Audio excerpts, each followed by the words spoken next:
All right, I need to get something off my chest because I just read something that genuinely made my blood boil, and if you're a Knicks fan, you're about to feel exactly the same way. Jalen Brunson just won a championship. Let that sink in for a second. The first one this franchise has seen in 53 years. 53 years. Generations of fans grew up, grew old, some of them passed away, never once seeing this team hoist a trophy. And the guy who finally ended that curse, the guy who dragged his roster on his back through the toughest conference in basketball, is still getting treated like some kind of afterthought. Before I get into it, do me a favor. Hit that like button right now. I mean it. This channel runs on people who actually care about this team getting seen. And if you're not along with me right now, that thumbs up costs you nothing. And it tells me I'm not the only one who's fed up. So here's what happened. A basketball outlet just dropped their rankings for the best point guards in the league heading into next season, and they put Brunson at number 4. Fourth, behind Shai Gilgeous-Alexander. Fine, I'll give you that one. The man's a 2-time MVP. That's a fair argument. Behind Luka Doncic. Okay, sure, Luka's a walking triple-double. I can live with that too. But behind Cade Cunningham? Cade Cunningham, who Brunson's own team eliminated from the playoffs. That's not a basketball opinion anymore. That's just disrespect with extra steps. And this isn't even the first time this summer. First, it was a video game cover snub, where the guy Brunson beat in the finals got the big honor instead of him.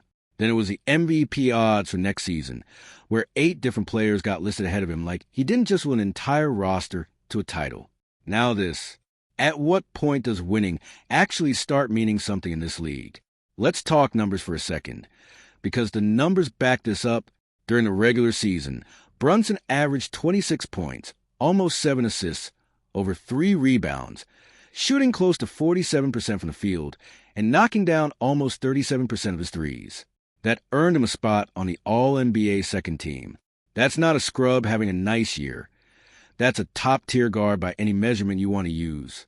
But if you really want to talk about who shows up when it counts, look at the playoffs. Brunson led the entire league in fourth-quarter scoring during the postseason, putting up nearly 10 points a game in the final period alone, and he did it shooting over 56% from the field, over 52% from 3, and better than 90% from a free throw line in those clutch minutes. That's not luck. That's a killer instinct that almost nobody else in this league has right now. If you're getting fired up watching this, drop a comment below and tell me where you had Brunson ranked. Because I want to see how many of you agree with me that this is flat-out disrespectful. Then came the finals. San Antonio, loaded with talent. Victor Wembanyama anchoring that defense. A deep group of guards trying everything they could to slow Brunson down. And what happened?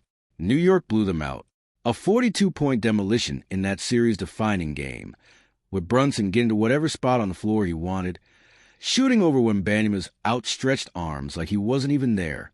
San Antonio threw bodies at him all series, and it didn't matter. He got his shot off anyway, every single time.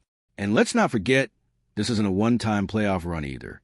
Go back to the year before Brunson and the Knicks knocked Cunningham's own Pistons out of the playoffs.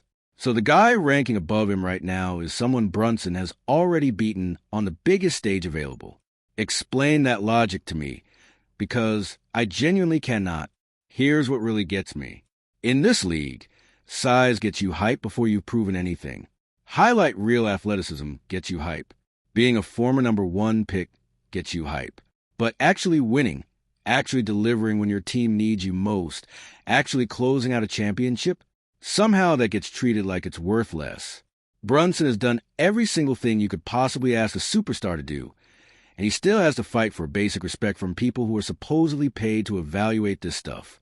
If this is frustrating you as much as it's frustrating me, smash that like button and leave a comment with your honest top 5 point guards in the league right now.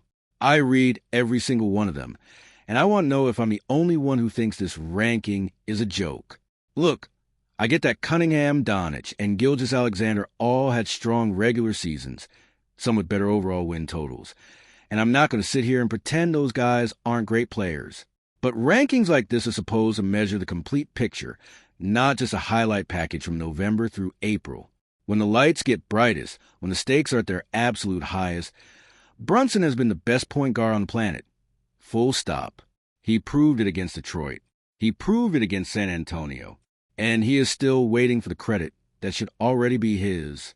At some point, this stops being a coincidence and starts looking like a pattern. Every summer, some list comes out, and every summer, Brunson gets stuck outside the group of guys who actually get celebrated the way they deserve. Meanwhile, the trophy is sitting in New York. The banner is going up in the rafters. And somehow, that still isn't enough to move the needle with people making these rankings. So here's my question for all of you watching this. How many championships does this man need to win before people start ranking him where he actually belongs? Because from where I'm sitting, the resume speaks for itself, and it's about time the rankings caught up to reality. Before you go, make sure you're subscribed so you don't miss the next update.